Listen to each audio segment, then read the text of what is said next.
Bonjour et bienvenue dans ce nouveau tutoriel. Alors dans ce tutoriel, ça va être assez simple. Je vais tester pour vous certains modifieurs de Blender non pas sur un cube, mais sur la tête de singe directement.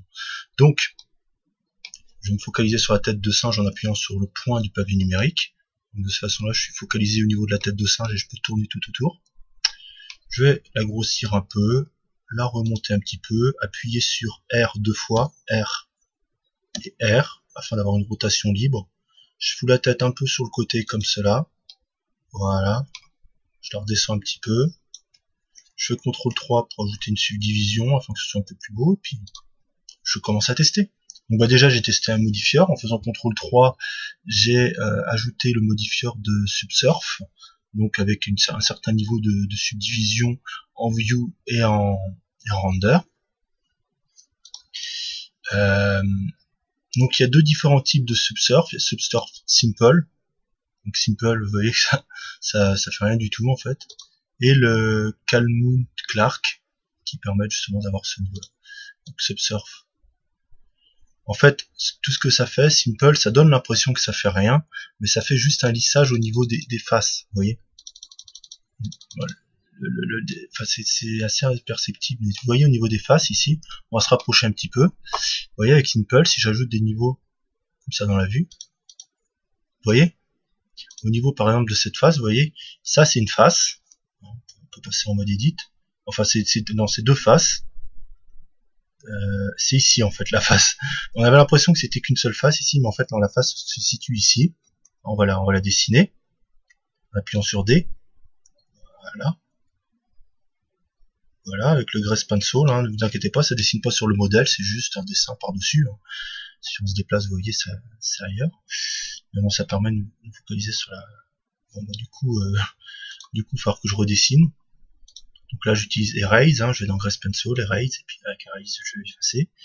Donc la face qui se trouve ici. Voilà.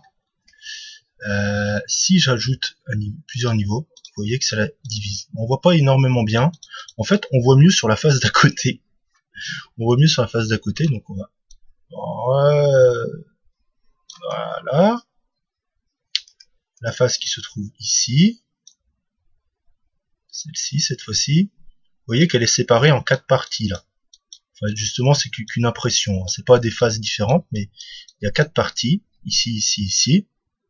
Je peux pas zoomer parce que sinon si je zoome, ben ça, mon dessin sera plus bon.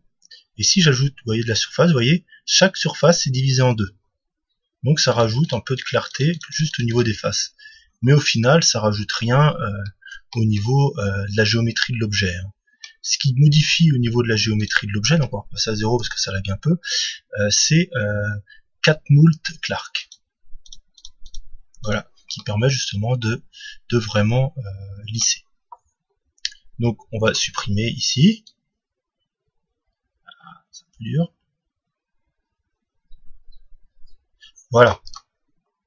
Donc voilà pour ce qui est de ce modifieur. Donc on va en parler aussi d'un autre.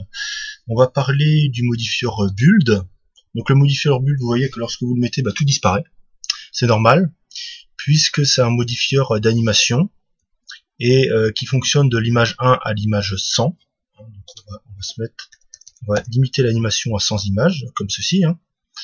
Et on va faire Alt A pour lancer l'animation.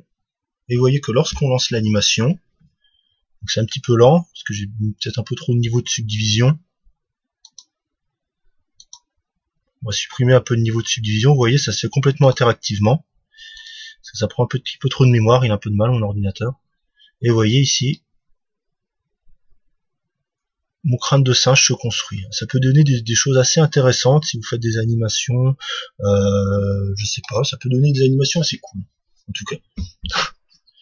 Par exemple, un immeuble qui se construit comme ça, mais bon, faudrait choisir les parties qui se construisent. Voilà, ce serait quelque chose à faire en plusieurs parties, mais en utilisant cette base, on peut donner un effet assez cool.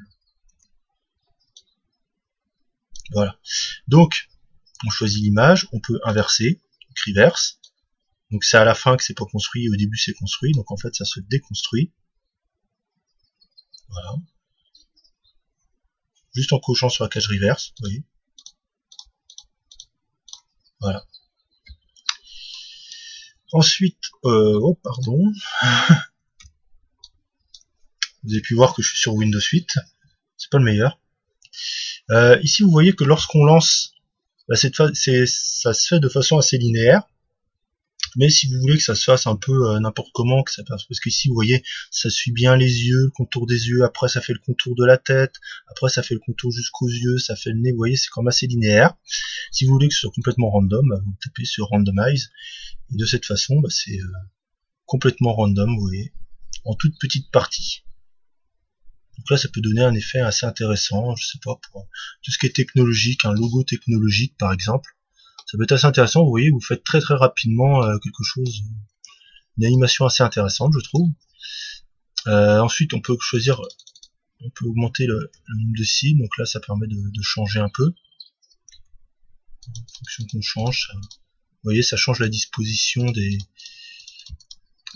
plaques qui sont construites. Hein. Voilà. Ben voilà, c'est à peu près tout pour Build.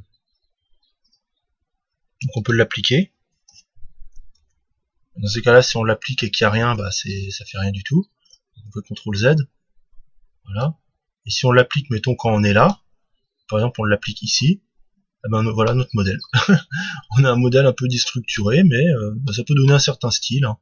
Si par exemple on se focalise comme ceci, on fait un rendu, voilà, ça peut donner un style, on fait un éclairage. Hein. On va rapprocher peut-être un peu l'éclairage ici, puis faire plusieurs éclairages tout autour, je sais pas. Donc là c'est, ouais, voilà, ça peut donner un style. En reculant un petit peu la caméra, en faisant G. Alors pour reculer la caméra ici, donc même quand je digresse comme ça, je donne un peu d'informations. Donc je fais G, ça permet de la déplacer comme ça, la caméra. Et si on clique sur la molette de la souris, je dis bien cliquer, hein, pas tourner la molette de la souris. Si on clique sur la molette de la souris, qu'on tire vers le bas, eh ben on peut se reculer. Et si on avance, et puis si on avance la souris, voilà. Donc là on va cadrer sur tout le truc. Hein. Donc on clique une fois et puis après on lâche. Hein. Et après on peut avancer et reculer autant qu'on veut. On n'est pas obligé de rester appuyé. Voilà. Donc là on peut faire une vision entière de notre tête de singe décomposée. Voilà. On va supprimer la tête de singe. Je vais vous présenter une dernière add-on. À partir de la tête de singe toujours.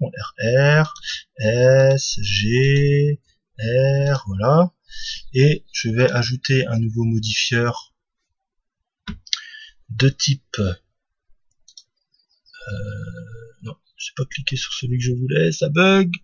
Non, parce que le skin modifieur, faut éviter de l'utiliser sur toute une tête de singe parce que ça va bugger.